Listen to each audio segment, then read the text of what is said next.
Welcome back to CHGO Bears After Dark, presented by Circa Sports.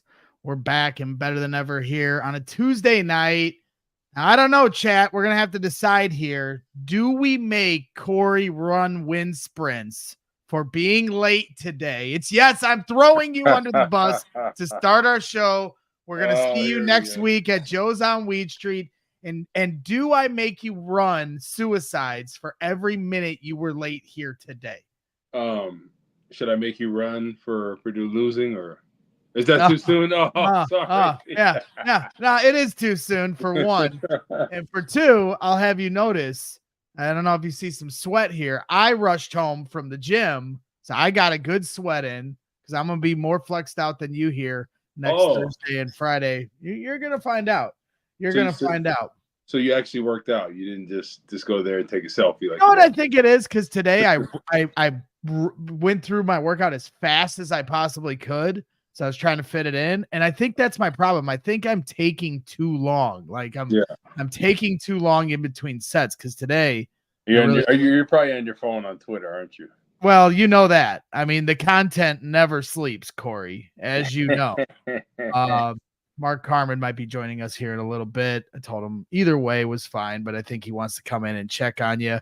Appreciate everybody hanging out here on Bears After Dark tonight. Please hit that like button and subscribe if you haven't already.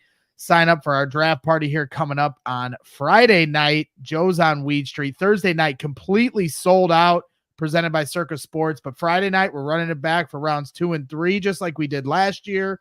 Corey will be there. Gary Fensick will be there as well. You have a chance to meet and greet one of the Bears legends, a Super Bowl champion, get an autograph, take a picture, presented by Collectors Cave. Make sure you hit up their website, makesigningsfunagain.com, and be on the lookout for public signings they have. BJ Armstrong, they just had a few days ago, and they have a bunch of really great memorabilia on their website, Chicago Sports Memorabilia, for an affordable price. And without further ado, there is the man, the myth, the legend, Mark Carmen, gracing us with his Silver Fox. Well, Mark, now I was tasking the chat because Corey was late. Do we make Corey run suicides next week for his punishment for this? He said, does he make you act like you're gonna make me do that? Come on, well, bro. You know, as Mark has learned over the last 2 years, I am now his boss, and you give it long enough, and it's what I do, Corey. I'm a leader. I'm a leader, Corey. I can't help it. Would I call him at the start? I call him a snake in the grass. I've moved to the gorilla in the grass, and he does believe me. He thinks he's my boss, and he definitely thinks he's your boss, and he probably thinks he's Hoag's boss, and he probably thinks he's Kevin Kadick and Jake Flanagan's boss at this point. But hey, the world is Braggs, and we're all just lucky to be a part of it. So that's true. How late were you, Woot? Let's do a minute compilation. Was it about 10 minutes? I think we're being light on the 10 here. We'll let the chat decide here. The show started 3 minutes and 52 seconds ago, so that's 4 minutes. So let's call you 12 minutes late. Jailbreak is giving you a pass. I think it has something to do with you putting Brett Favre in the turf. So, 12 minutes late for 12 in the turf. That's not bad right there. I think he gets a pass on that. It's perfect timing. That's how I see it. Exactly. Yeah. And you did a show without letting me know one of the prior weeks, so I think I do get a pass. Well, I didn't see, we're airing out our dirty laundry here to start After Dark. I didn't want to bug you last week because I moved around the schedule so much because of my Purdue chasing dreams of national championship that fell short. So all right. So now you've got me back. You got me back for that one. Now you get to say, that's the thing, Greg. I want to be bugged. I have pride in this show. It's not just about you. I'm here for the people of CHGO, and you clearly discounted me, and I am offended. And if you ever do that again, you will find out why. When we had, who do we just have on that could not block you? Did you hear about that one? Kyle Long. He always tells that story. Well, I'm gonna sit Kyle Long on your construction ass, and he's gonna beat the living daylights out of you. That's what's gonna happen. With Braggs, I just, there's not enough respect in here. You got to put some respect on Big Woo, or else F around and find out. You feel me? All right. Well, I'm excited to hang out with you next week. And I'll just continue to bust your balls right to the edge. I don't want to get in too much trouble. I saw what happened to Brett Favre once upon a time. All right, let's get into it.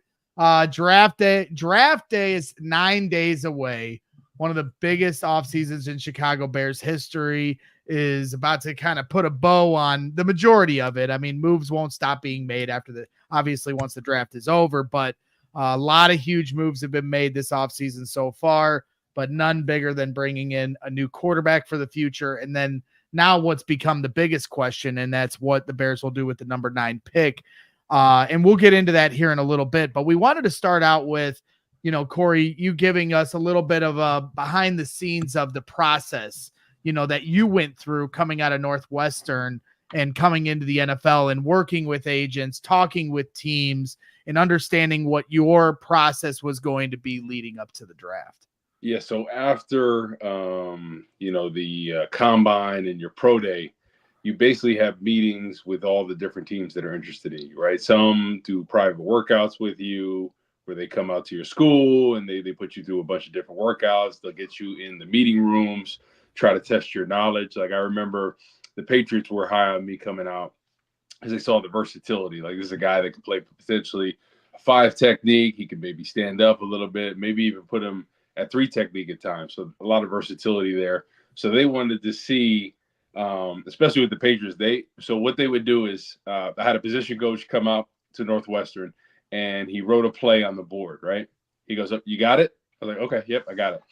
Then he wanted me to draw up that same play and explain everything that was going on after he explained it. So Patriots really wanted smart, intelligent football players that could pick up concepts. And I think that's ultimately kind of the recipe of theirs for a while. They wanted smart football players. They're going to understand concepts. And, they took me through some linebacker workouts, dropping in the flats, stuff like that, like simple stuff that a 3-4 end would do. And then also some different 5 and 3 technique drills. And then I actually met with Bill Belichick himself at Gillette Stadium. So I went out there for a visit out there, met with him, Matt Patricia. Belichick was a cool dude. He was like, "Man, I like your game a lot." He's like, "Hopefully it'll work out, where we end up drafting you here. Love your career at Northwestern. Hear nothing but great things about you. Hopefully it'll work out." And then Matt Patricia, when I went and met with him, he looks at all my bad plays and he puts them up on the screen. And wow. he's like, "Really?" He goes, "This will get you cut." This will get you cut. And I was like, actually, the next play, I had a sack fumble. I made up for that play. And he's like, "Oh, what do you think? You'd outsmart me, Northwestern?" And, Okay, for Patricia. me, I've always had a good answer for different plays. But I was like, listen, at the end of the day, nobody's perfect, right? We all have our bad plays. But the thing is, you can't let one bad play affect the rest of your game. And I feel like after that, he kind of got off me a little bit. And then I went to a couple other places. And I would just say the biggest thing they wanted to know, right, coming out is that you love football, right? It's your passion. Because ultimately, right, first, second, third round, especially that's big money, that's big investment, especially the first rounders. They want to know that you are invested, that money is not going to change you. And so all these meetings, especially at the combine too, they just want to know, are you passionate about the game, or are you doing it for the money? Because we've seen plenty of examples, right? I.e. Jamarcus Russell. Once he got paid, he didn't want to work anymore. So they ultimately want to know that. But at the end of the day, I think regardless of maybe some off the field issues, this, that, and the other, if you can play football, they'll overlook a lot of things. But it was a cool process getting to meet with all the teams. And I was on visits with Trent Williams, Everson Griffin, We were on almost every visit, it seemed like, together. And, you know, you see some of these guys coming out, especially before we even got drafted. Guys would have $250,000 chains before we even signed the contract. And I was like, oh, no. Luckily, it worked out for all those guys, and they made great money in their careers. But it's probably not the smartest thing before you actually sign on the dotted line, before you start buying some of these things. But it is a lot of uncertainty, right? Because when I was going through the process, you think you're going to go a certain way. Like I was projected, my agent was talking with teams, and they were kind of like, oh, second or third round, right? They were like, before the injury, we thought first round, you know, after my junior year, potentially. Had the injury, ACL came back my last year, wasn't myself. So I knew I wasn't going in the first round, but he thought second to third round, right? Second year back for the ACL. He's healthy now, has a full year under his belt, played injury free.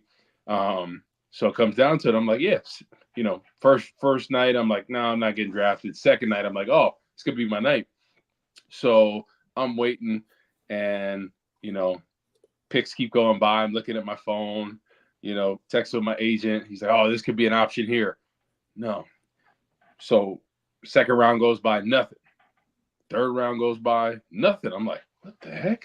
I'm like, what's going on? So talking with my agent, he goes, you know, 10 teams took you off the board. I go, what, for my knee? He's like, no, for your neck. So I had a stinger my freshman year of college. Never had an issue again after that. Redshirted for a year, came back, never had an issue with my neck. So I had a lesion on my spinal cord that they believed that I was born with, right? I had MRIs ever since I had that injury. They stayed the same. They think I was born with it. Didn't have any issues, no narrowing of the spinal column, spinal stenosis or anything like that. But 10 teams took me off the board about something like I never had an issue with afterwards, just because they were worried about that potential and what that was, even though we showed them everything. And ultimately, the Bears, they were so close, they dealt with Northwestern staff, and they were talking about it, and they didn't have any issue with it. And I never had an issue with my neck after that freshman year or any time in the league. So it's crazy sometimes how people take you off the board during the draft and that process, where especially I was like, oh, maybe it's my knee. I don't know. But it was something completely unrelated. Did you think about coming out before you had the ACL? Was that even a thought for you at the time? Yeah, because there was talks that, you know, potential first, second. Like I was building a lot of momentum that year. I mean, I had a great year. I feel like I'd never been injured in college besides that stinger, which I thought was nothing. I was building a lot of momentum. I would have done well at the combine and all that. And I just feel like my length, my strength, my get off, that was one of my best assets. So I had a feeling that I could potentially go in the first round. So I was leaning after the Alamo Bowl. Going into that game, everyone was asking me, what are you going to do? And I'm like, man, I'm thinking about potentially coming out, go through that game, have 2 sacks, have a pick, going to get my third sack. I get pulled from behind, kind of get my foot caught in the ground, hear 3 pops. I thought I snapped my leg in half. You know, I'm on the ground. I'm not yelling or anything, but I'm like, trainers look at me. They're like, thumbs up. I'm like, come over here. I was like, my leg is snapped in half, right? And they're like, no, what are you talking about? I was like, I don't know. I heard something snap. So do the ACL test, and they're like, yeah, you tore your ACL. I was just like, oh. It was the last 2 minutes of the bowl game.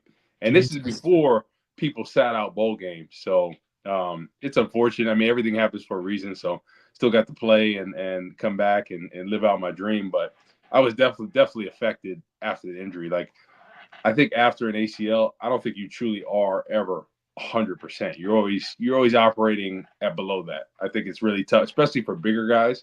It seems like a lot of times the wide receivers, the skill position, just because they don't have as much weight on their joints, it seems like they come back a little bit easier. But it was something that I learned how to play with, but I never was close to 100% after the ACL. So, I mean, that peels back when earlier in the season we talked about some players and you were like, they should sit out the rest of the year. They have nothing to play for. So that really speaks to why you apparently don't have an issue with players nowadays sitting out any kind of bowl game or even regular season games once the team's season is kind of already in hand and there's nothing to play for. Exactly. At the end of the day in football, it's just a matter of when you're going to get injured. And the one thing is I always just hope everybody, gets paid, and has their time where they're able to maximize their contract, because at the end of the day, once you get hurt and you're not the same, they don't care about you. And that's the name of the game. And so that's why when people sit out and sometimes fans are like, oh man, you're getting paid big bucks and all this. The thing is, you're one injury away from football from something impacting you for the rest of your life. Yep. And for me, I was always like, oh, a knee, a hip, whatever. But your brain, that's something that you can't replace. So at the end of the day, I'm all for the player sitting out and getting what they can, right?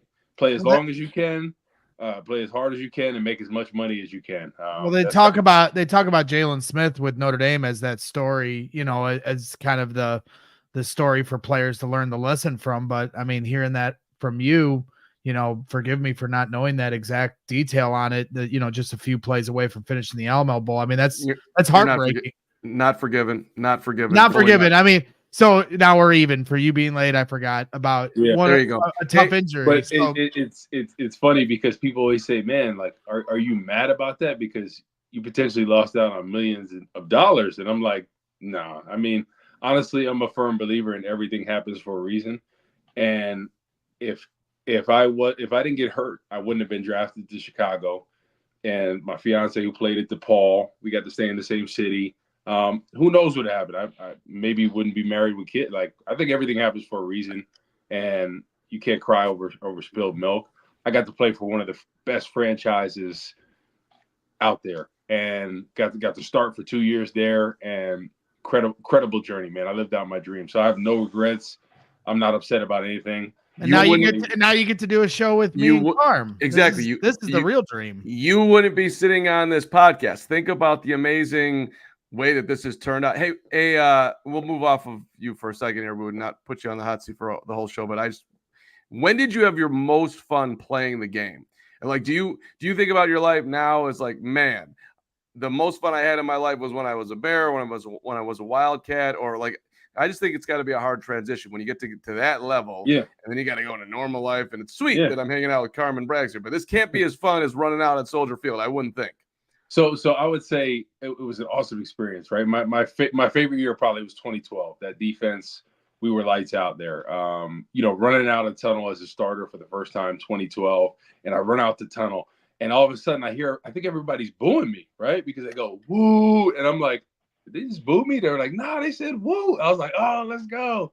That was probably the coolest moment, because as a kid, you dream about that, running out of the tunnel. But honestly, like, everyone asked me, do you miss it? And I miss the guys, but I'm very content. I'm very happy with where life is, and enjoy being a dad, enjoy being a husband. And I honestly enjoy this part of life more so than when I played, because I think people don't realize like how much stress the game brings. And I never was aware of that, because I was like, oh, I'm living my dream, man. I got a great off season. I'm traveling the world. But then when I retired, it felt like a weight was lifted off me, believe it or not. And you just never realized how much stress that you encounter in the NFL. But I ultimately knew after I had my daughter, I think that's what did it for me. I think it changed my perspective, because I had offers to keep playing. My basically hometown team, the New York Jets, had given me a pretty good offer, and I was kind of like, I'm done. Like, my heart was just not in it. And for me, every off season, I'm a grinder. Like, a workout, like I take 2 weeks off, get to work out. Like, that was my thing. And ultimately, when that last season ended, I was like, obviously I did curls because I got big biceps, but I didn't want to do all the other stuff. And that's how I knew it was time to hang it up. And I was happy with the decision. I would say the first training camp was probably the toughest, because at that time you're like, oh, in August you're ready for training camp, you get ready for the season. And I remember that being the toughest part, that August. But then when September hit, October hit, I was kind of like, no, I feel pretty good on Mondays now. Enjoy being with family, but I guess Braggs, Brax is out, huh? He's done. We're good. He'll be back. Don't worry. Keep going. No, but it was a weird feeling because your whole life, your whole identity. Oh, that's Big Woot, the football player, right? Look at him. And it threw me for a loop because when people are like, "Oh, what did you play? You play in the NFL or something?" I was like, "Used to." And that at first I was like, "Used to," like Yep. I'm a washed up. Like that's what I felt at first. And I'm like, for me, I enjoy it. Like people always ask, man, you're huge, man. What did you do? And I was like, I played in the NFL for 6 years. Like, what's your last name? Wootton. Oh, I remember you. So it's cool, especially like with my work and stuff and med device sales. I feel like it's a good story, right? Like how many people play in the NFL, but I enjoy it. Like it's a lot of fun, and I think people are genuinely interested. Like, what was it like being an NFL player? Like, what was your daily schedule? They ask all these questions, and I have no problem answering it all. And it is one of the best jobs you can have, right? You get paid to play football, the best game ever invented, in my opinion. It's just interesting to hear you talk about it. I appreciate you sharing. And I stepped away for a second because what do you got there, Braggs? Look at it says 2013 training camp, and if you see right there it is. 2013. Little did Corey know, and a young, much fatter Greg Braggs. There it is. Corey Wootton got the autograph. He was the guy that we always talked about. We're like, this guy tries to knock kids over to get autographs. He was one of those guys. I definitely did. I don't know if I can name a lot of these guys. There's Kyle Long on here. It's a lot of good autographs. Those the glory days of Bourbonnais. So I enjoyed watching you guys go to work at Bourbonnais. It was a lot. It's a lot of fun. Training camp's always my favorite time of year. So you might have hated it. You might have hated it, but I loved it. So you know what the crazy part is. So we're going through training camp, right? We're grinding it out. The part that always killed me, the specialists, right? Robbie Gould, Patrick Manley, Adam Podlish, the punters. And they go to the local country club after we did specialist period, and they would golf, right? After we're grinding, we're bashing each other's face in. Man, they would be golfing, they would golf probably 4 or 5 times a week during training camp. Damn. Nobody that was O lineman, D lineman, any position would have enough energy, or they'd be too sore to golf. And man, they were working on their golf swing, while we were over there doing the shoot drill and 9-on-7 and all these different drills. But man, they had it good, man. Robbie Gould and them, man. Boy, I'll tell you. Yep. They were living the dream, and we're living the dream here at CHGO Bears After Dark. Please hit that like button if you haven't already. Subscribe to our channel here on YouTube. We appreciate everyone hanging out while we hear from Corey's days, leading up to the NFL draft. And we're about to get into some offensive tackle talk here. Some of the top 5 players that are available coming on the NFL draft, because it seems like a lot of prognosticators are starting to hover around the idea that the Bears will draft a left tackle with their second pick in the first round. But before we do that, want to give a shout out to our guys over at Circa Sports. Make sure you're hitting up the Circa Sportsbook in Waukegan if you haven't already. It's an awesome facility. We were out there for the start of the March Madness tournament. Really sweet spot with the sportsbook and the whole casino. Really do a nice job over there. Tight money line splits, low haul model for Circa Sportsbook. Games strive to be a -110 split on the Circa Sports menu, unlike other sportsbooks, which may use a -115 or a -120 split. Circa Sports keeps as little money as possible on large market bets, especially compared to the other books. Very transparent. Circa Sports does not limit players based on their winnings. Every player has the same limits, unlike other books who do limit winning players. I encourage all bettors to download and explore all sports betting apps available and compare the lines from each sportsbook yourself. You'll see nobody does it better than Circa. Real people behind the Circa Sports brand who resolve issues in a timely fashion. All aspects of the app are being run by the same team that runs the main Circa Sportsbook at Circa Resort and Casino in Las Vegas. So download the Circa Sports Illinois app at circasports.com. CHGO.com/Illinois-app to sign up today. Also be on the lookout for Circa Sports events, watch parties, and tailgates. If you or someone you may know has a gambling problem, call 1-800-GAMBLER, text GAMB to 833-234, or visit areyourreallywinning.com. And once again, one more time, go to allchgo.com/events if you want to come out for our draft party at Joe's on Weed Street. Gary Fensick will be there Friday night, after party with Dalton and the Sheriffs.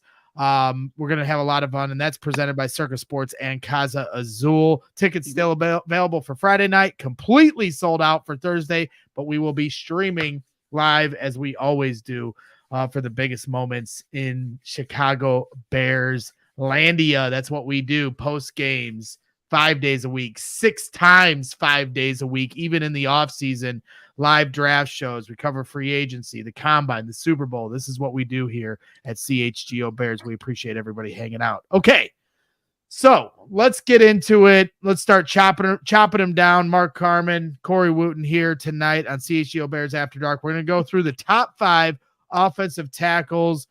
Task Corey to kind of give us some insight on these different guys. So we'll walk through them. Let's just start with the top. Everyone seems to be the general consensus that Joe Alt is the top left tackle. Would you agree with that? So I don't want to, put a name in your mouth. Do you agree that Joe Alt is the top left tackle?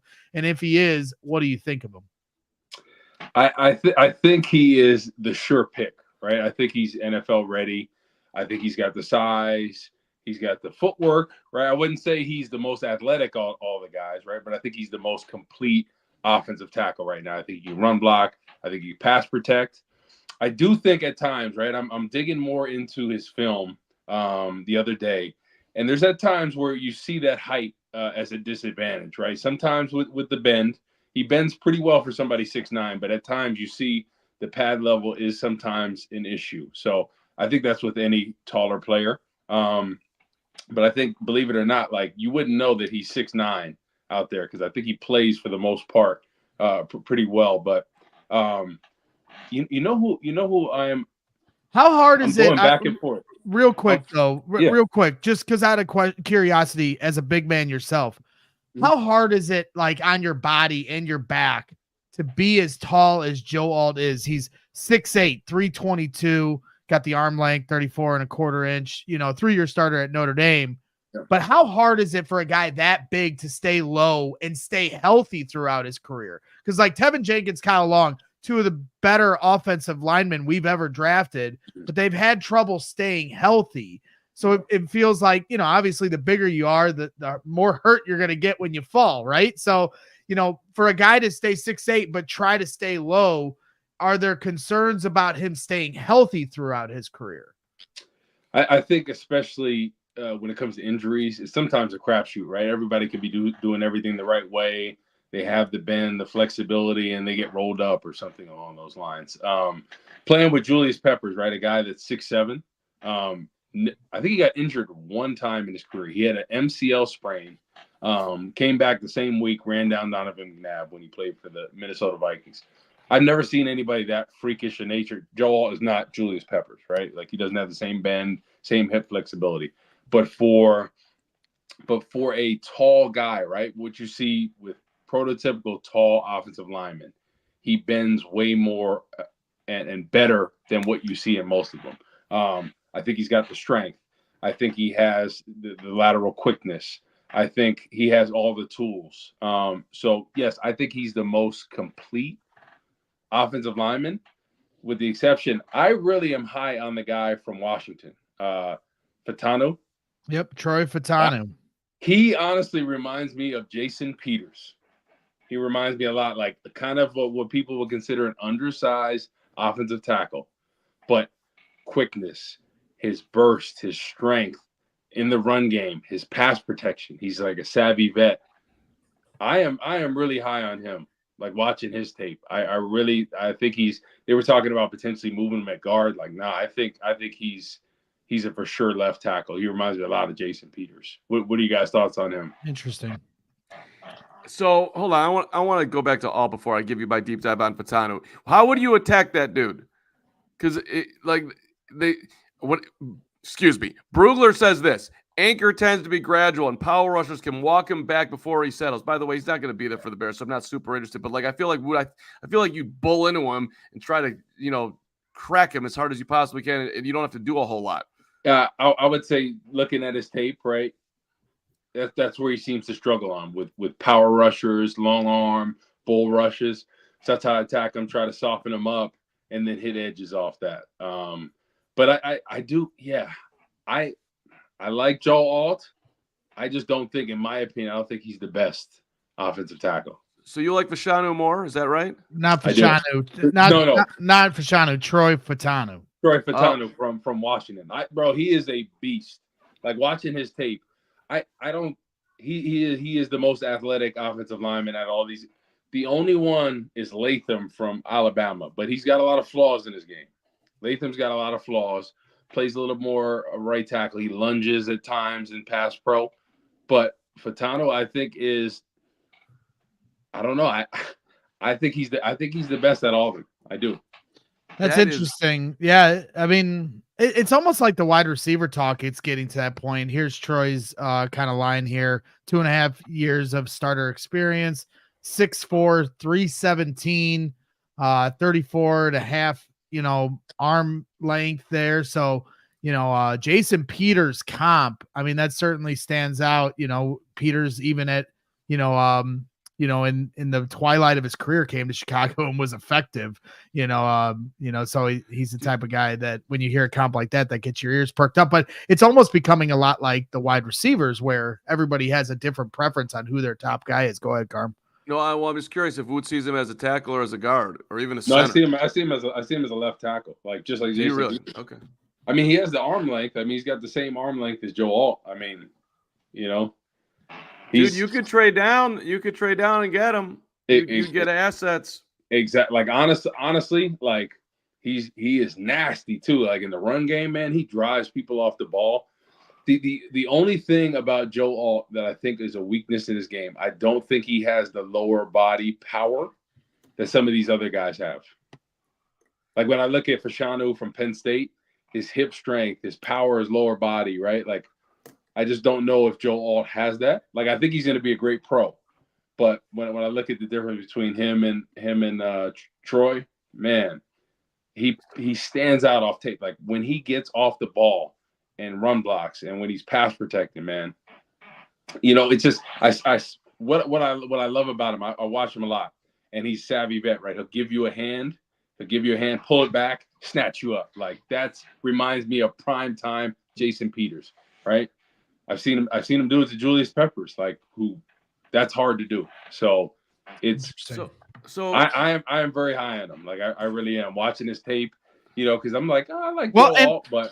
And you know what? Last year at this time, what were you saying? You were saying you liked Darnell Wright, the kid from Tennessee. I'm sitting there going, let's take, Jalen Carter falls. I'm talking about the wide receiver, Jackson Smith and Jigba, because I get wide receiver obsessive every time this time of year. But it definitely seems like Ryan Poles has the understanding of building through the trenches. You see some of his biggest moves the last couple of years. Darnell Wright with the first round pick last year, and then trading for Montez Sweat.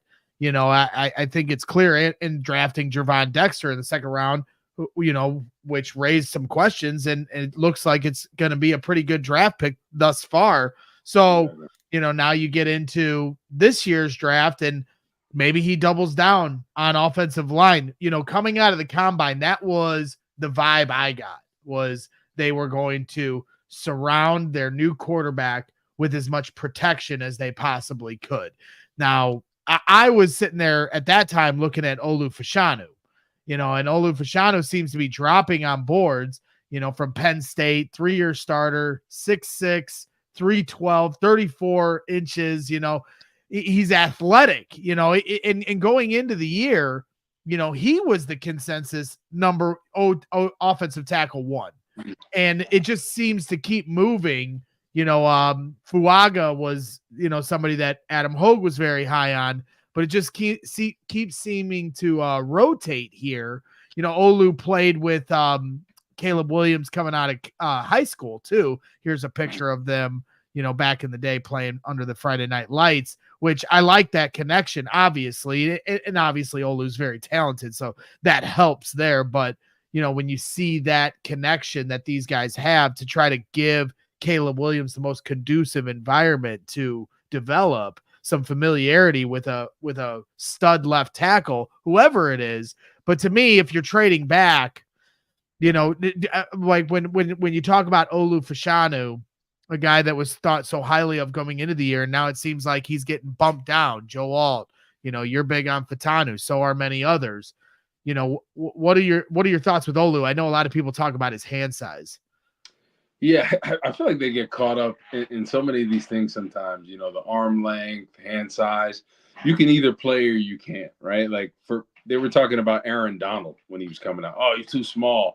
Freaking one of the best D tackles ever played the game. So sometimes all that stuff goes out the window. At the end of the day, you can play or you can't.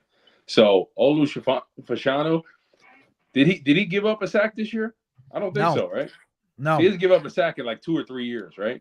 I don't think he's ever given up a sack at left tackle. In 3 right, years Mark? in the Big Ten.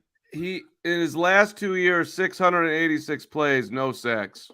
0 sacks. And Zippo. that's where it's like, for me looking at this, and I'm just like, what am I missing that he's getting bumped down? And so I know that I'll tell you when you break down his film, he has like such natural athleticism that I think sometimes he relies on it. And some people are like, okay, at the next level, when you're dealing with studs, Nick Bosa and company, you can't get away with some of these things, right? So with the technique, sometimes he's laid on his hands, right? He relies too much on the inside arm. His hands aren't the first to the punch. And you're going against some of these talented pass rushers. You got to get your hands on there quick. But I think the upside is that like he's already a guy that is so talented in the pass game, and he has some flaws. So imagine if he has good coaching, like the sky is the limit for him. But when I'm looking like back to what I said, I think when I'm looking at who's the most complete, it's got to be Fatanu. I think by far. Like you look at his tape, it's unreal. Like he's so explosive. He plays like a savvy vet already, and he's not even in the pros. So let me ask you this question: do you think that dudes get stereotyped as like if they're like Olu Fashanu is when you listen to him talk, the dude's like straight intellectual. He could be running for president.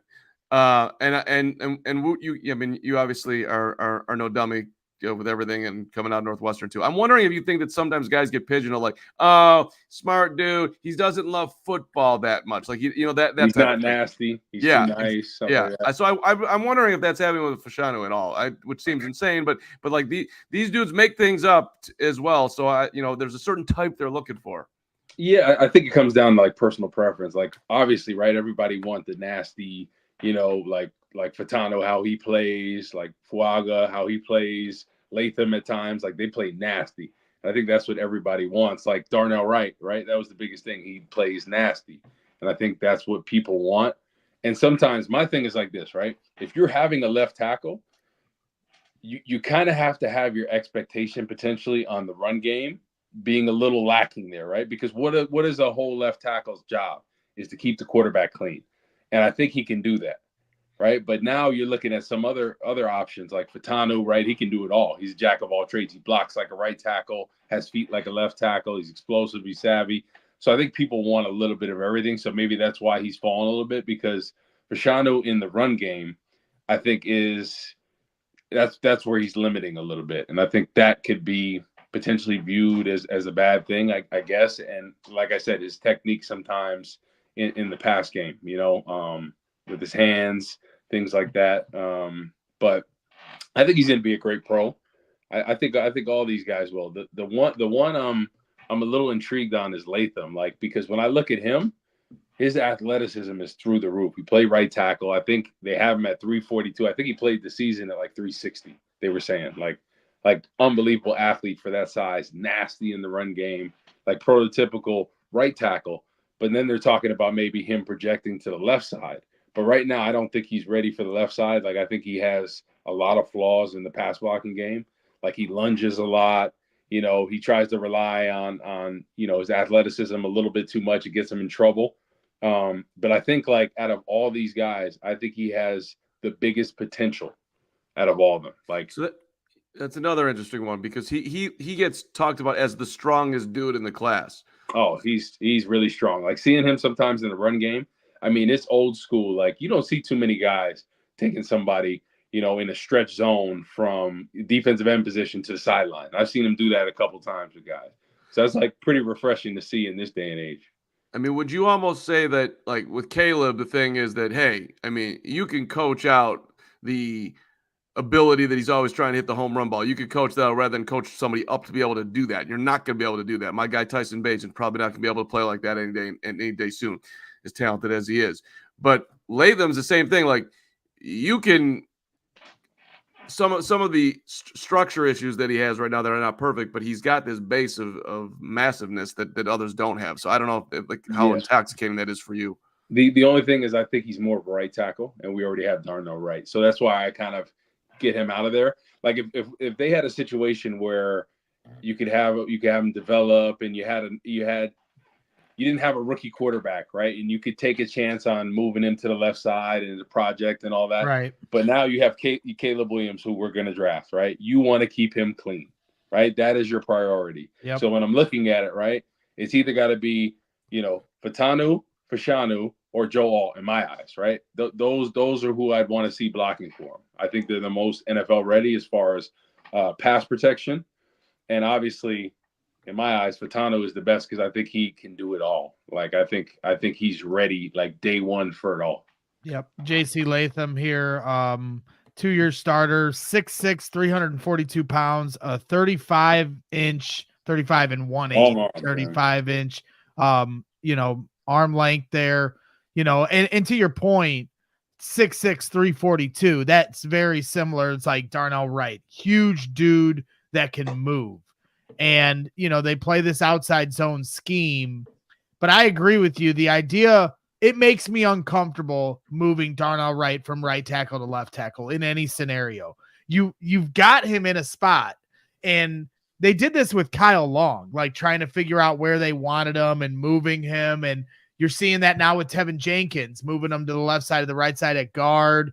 And sometimes you hurt two positions by trying to fix one. And you've got one position in check. Darnell Wright, right tackle, check.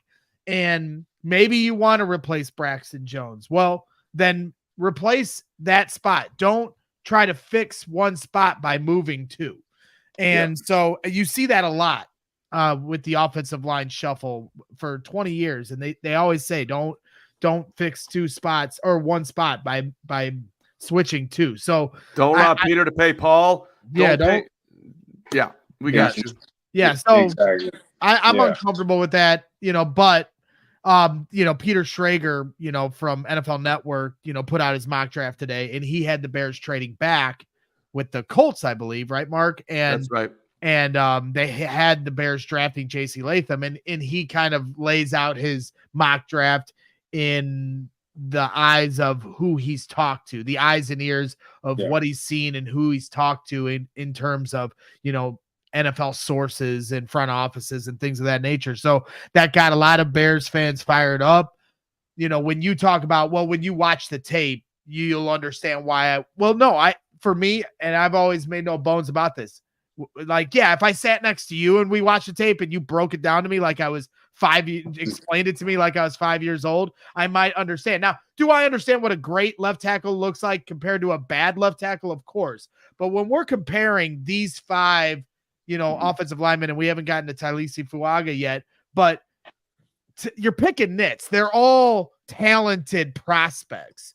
So for me, there's always so many people in the chat and online and on social media that have such strong opinions. Like, no, this guy is definitely so much better than the other one.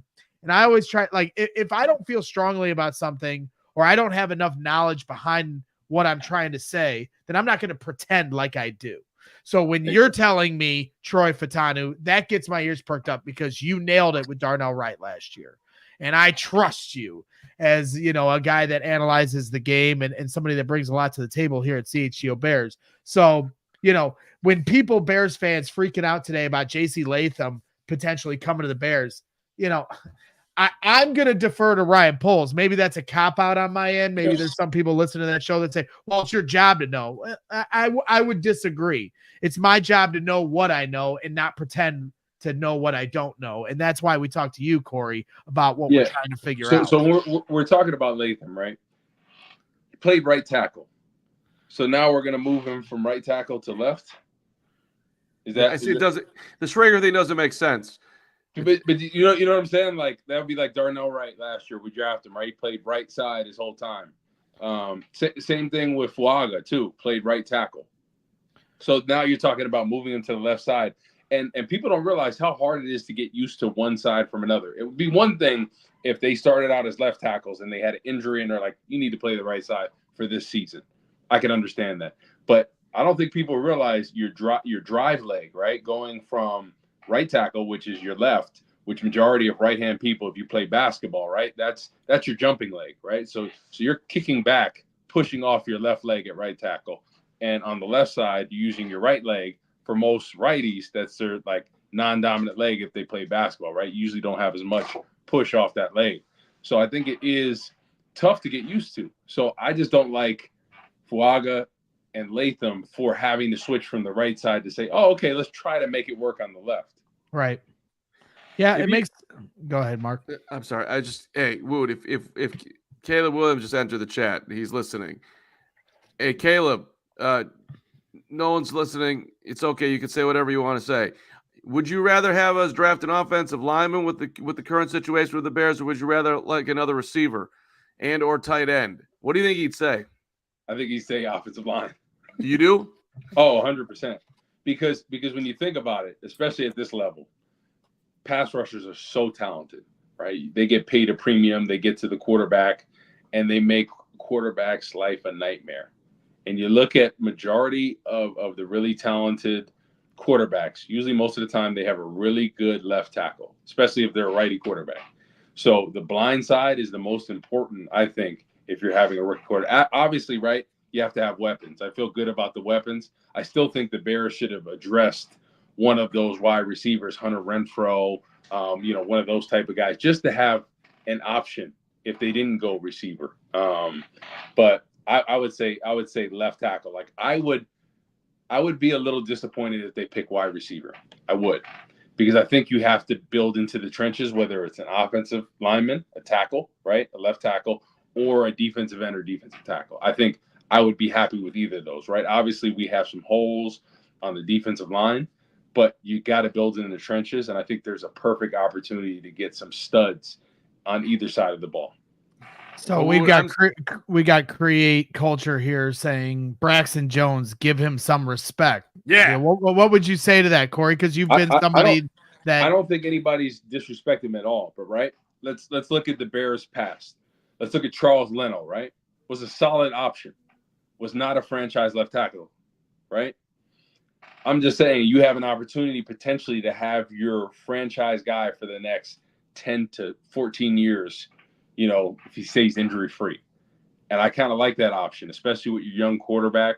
How would you like to have a guy like Trent Williams, a guy that's been a staple in this league at left tackle for the next, 14 years potentially?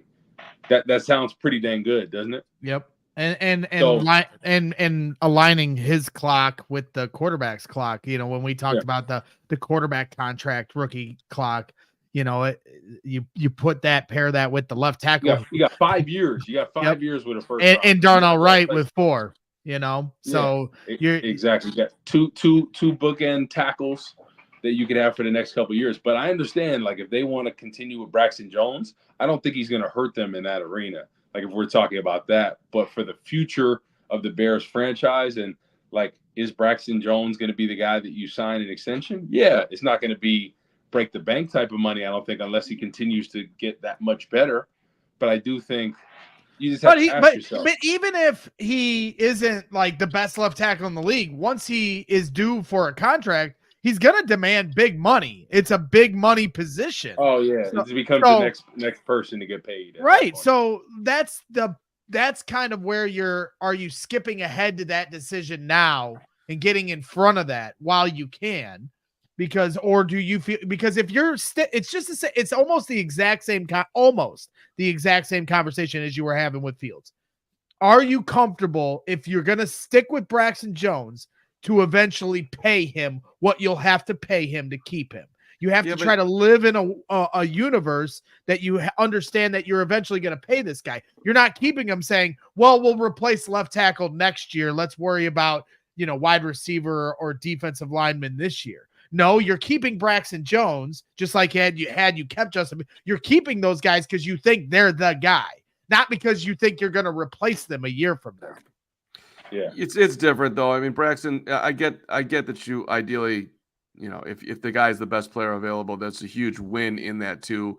But Braxton's been here for 2 years. Justin was here for 3. Justin plays QB. This is left tackle. I mean, it's not. I mean, we're reaching a little bit, but yes, it's true. You are going to have to at some point make a decision to pay Braxton Jones. And if you know right now, I'm not paying that dude, that probably would further incentivize you. But again, just like with Justin, it'd be different if you didn't have a replacement sitting right in front of you right now. That's why you have to make the decision right now. And a lot of Fields fans felt like that was a year too early for him. And there's going to be some fans, if they replace Braxton Jones, that feel like that's a year or two too early for him as well. But you can't predict if you're going to have another opportunity for this caliber of a replacement down the road. So you have to pick. That's where I think it's comparable. Yeah, but I guess at the same time, right? Braxton Jones just finished his 2nd year, right? Essentially, he's got 2 more years, correct, on his contract.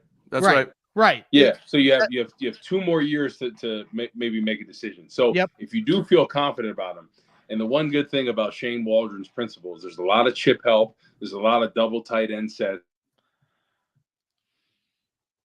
You just muted yourself, Corey. Right? Yeah, he did. Hey, Corey.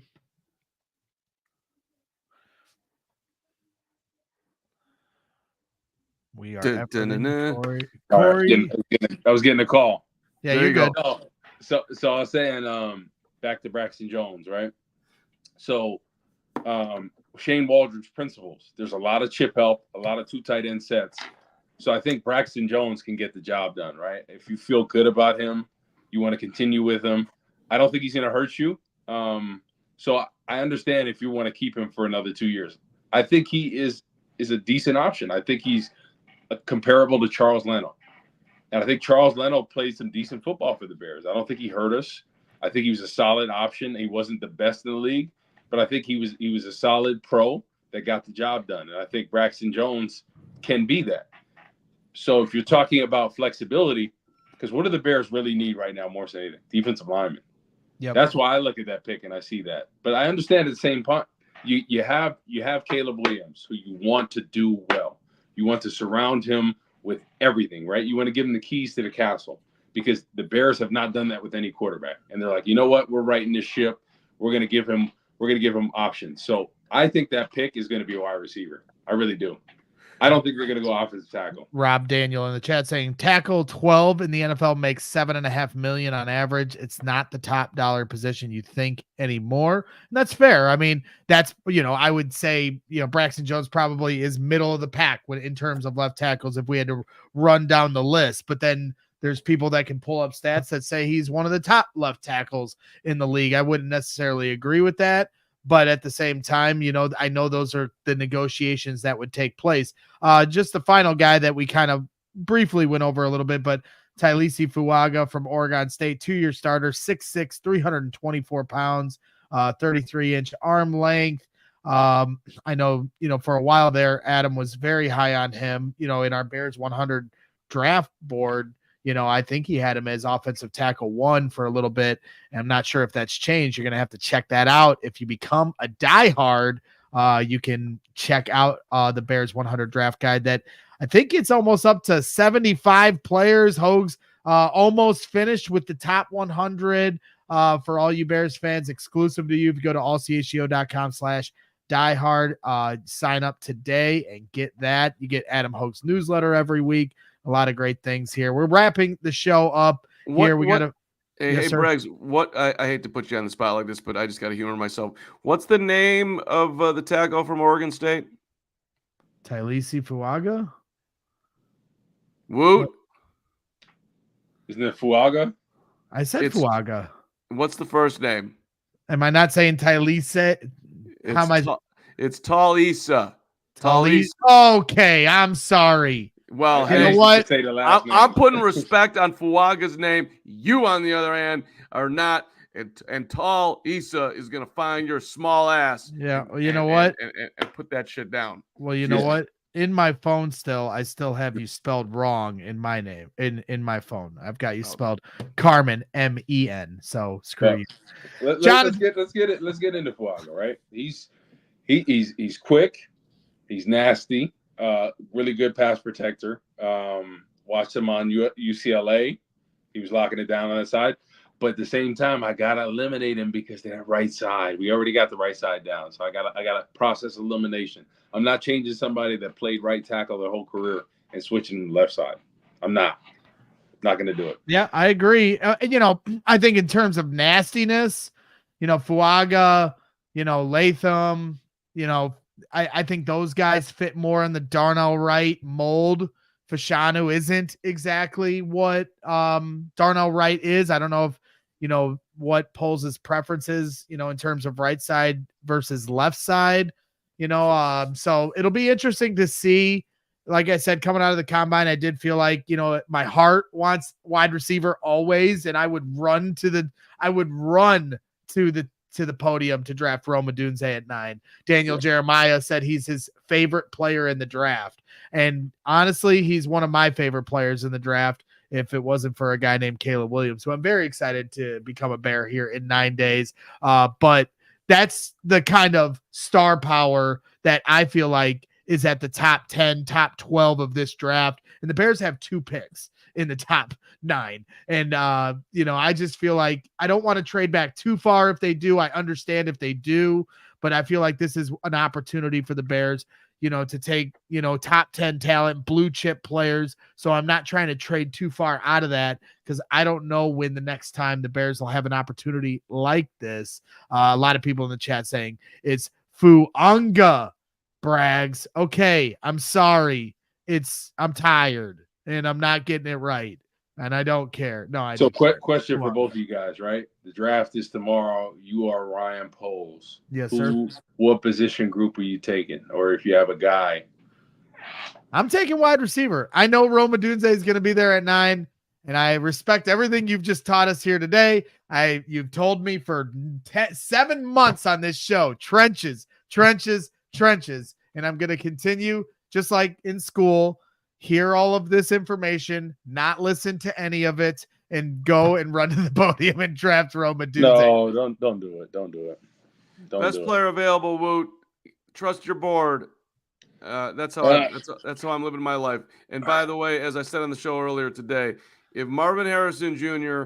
drops past the first 4, if they really go QB, and the Chargers are calling around and thinking about trading out of 5, I am trying to get in there and give me the dude who's going to the Hall of Fame. That's what I'm doing. Yeah, that's a game changer to me. So for me, I gotta go on the defensive side. And if I'm the Bears, I'm taking a serious look at Tyler Boyd and Hunter Renfrow right now to try to get them on something, because I believe they're still free agents, correct? Yep. So why wouldn't they do that, right? Hunter Renfrow is a pretty young guy, right? Tyler Boyd, I believe, maybe 30, right? I think he's 31. I got to double check, 31. but yeah, it's 31, right? And there's I would, yeah, okay, sure, but those just to have some options, so that way you can do what you want to, because right now they're thinking we have Keenan Allen basically for 1 year, right? We basically he'll probably be gone. Probably wouldn't want to play in cold weather unless he just has a breakout year. Him and Caleb Williams on the same page, sign him back. But then it becomes, do we really want to pay somebody that's his age? So I would get either of those options at wide receiver right now. So then you have flexibility about what you can do in the draft. I mean, you can go get one of those guys as an insurance policy, but look, they're probably there after the draft. Woot, we need prime time dudes. We need impact. You didn't hear Derwin James talk about Hunter Renfrow? How he said he was one of the best route runners in the league. That's fine. We can, but come on. Bro, he told, because Ryan Clark was saying the same thing you were, and he said, "No, man, put some respect on his name." Hunter Renfrow. Listen, you have Woot, and I know everybody's got to go here, and we're in the middle of the playing games, and I got a huge tennis match coming up here, and got to get stretched out. But listen, Marvin Harrison Jr., where do you think he's going to end up in his NFL career? What team? No. How long of a career and how productive of a career do you think he's going to have? Very productive. Yeah. That dude is going to be nasty. Mm-hmm. We have two guys, not even 2.5. So, and one of them's 32 in Keenan. So we need that dude. That changes. You got to have him, man. But I'm saying you don't think like this is a very wide receiver heavy draft with really good options all across the board, from Malik Neighbors to look. If Ryan Poles is Ryan Poles' God, and let's hope he is, and you trade back and you can identify who's going to be the stud in the later rounds, and you can double up, get a defender that you want, throw in a wide receiver later. If you told me you're hitting that's the home run. That's a big time home run. But you're also that's a dangerous game. Everybody else likes these guys more. I'm gonna hold that I'm the more intelligent guy in the room. It's cool. I like the confidence, but it's a dangerous game.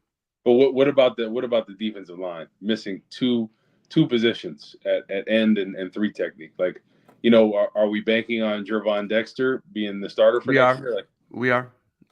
But do you think that's a smart decision? I think he's got the talent, but Well, and they lost Justin Jones, so do they have enough depth there? Is still a fair question to be asked.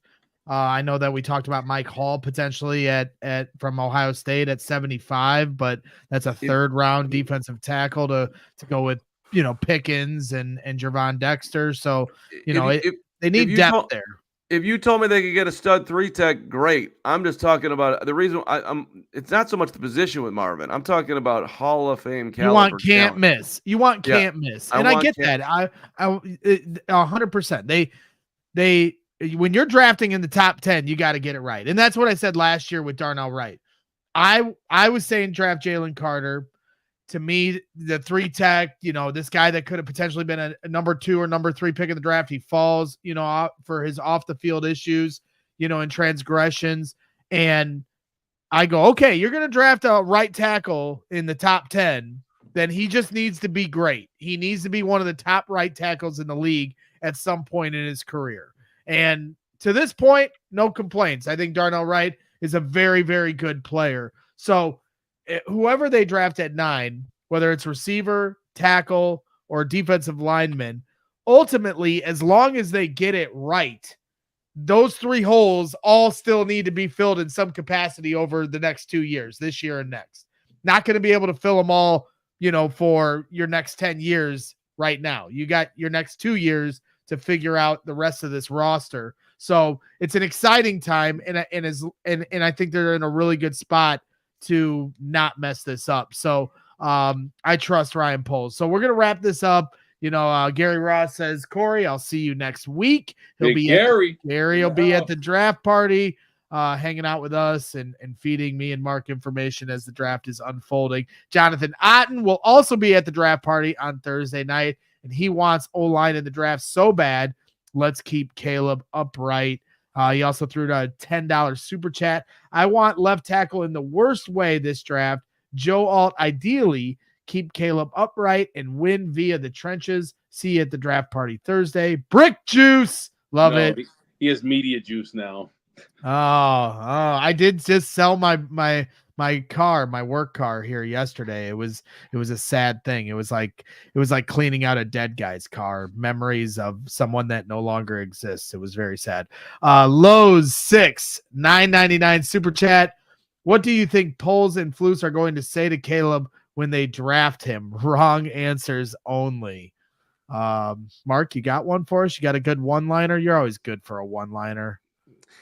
Welcome to the Bears, where we ruin quarterbacks' lives. Let's see if you- Welcome to hell. Are you wearing navy and orange nail polish? No. And then Craig Leach finishes it up. QB1 as of right now. Tyson Bagent to start. $20 super chat.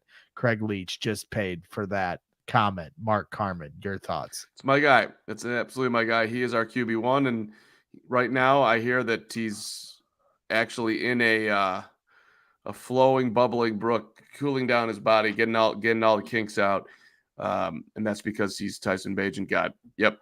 Thank you, Dr. Truth. Mark Carman wins tennis tonight. Kick some ass.